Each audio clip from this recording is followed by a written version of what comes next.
Chers amis, bonjour. Je vous invite à lire quelques versets dans Matthieu 9. Nous suivons toujours le calendrier de lecture « Soif de Dieu ». Au verset 35, nous lisons « Jésus parcourait toutes les villes et les villages, il enseignait dans leurs synagogues, il proclamait la bonne nouvelle du royaume et guérissait toutes les maladies et toutes les infirmités. Il fut bouleversé par les foules qu'il voyait, car ces gens étaient fatigués et abattus, comme des moutons qui n'ont pas de berger. Il dit à ses disciples, « La moisson est grande, mais les ouvriers sont peu nombreux.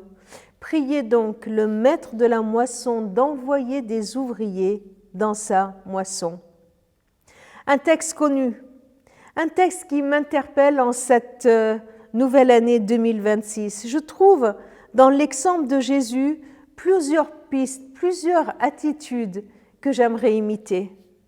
Tout d'abord, sa compassion. Quand il voit la foule, il voit leur état, il voit leur fatigue, il voit leur errance.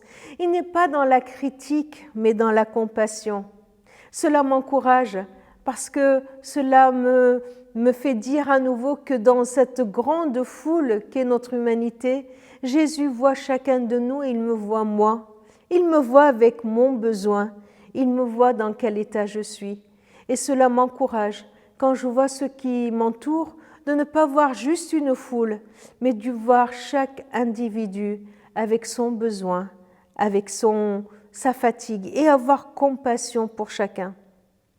Deuxième point qui me touche dans ce texte, c'est que quand Jésus voit la foule, il voit qu'ils ont besoin d'un berger, d'un guide.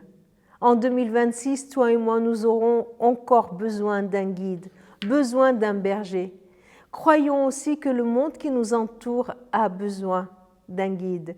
Même tous ceux qui croient être autonomes, indépendants, même ceux qui croient vouloir s'en sortir tout seuls, nous avons besoin d'un guide, reconnaissons-le pour nous-mêmes.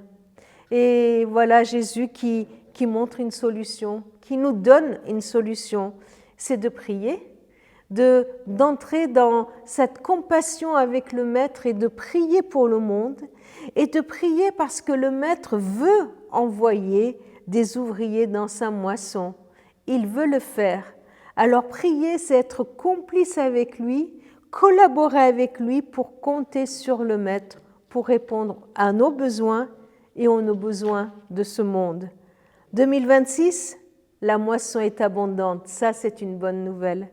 2026, il y a beaucoup de personnes qui vont se tourner vers le Seigneur, car le Seigneur va envoyer des ouvriers, parce que le Seigneur, il voit leurs besoins.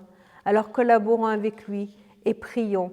Prions pour ceux qui nous entourent, prions pour que le Maître envoie des ouvriers dans sa moisson.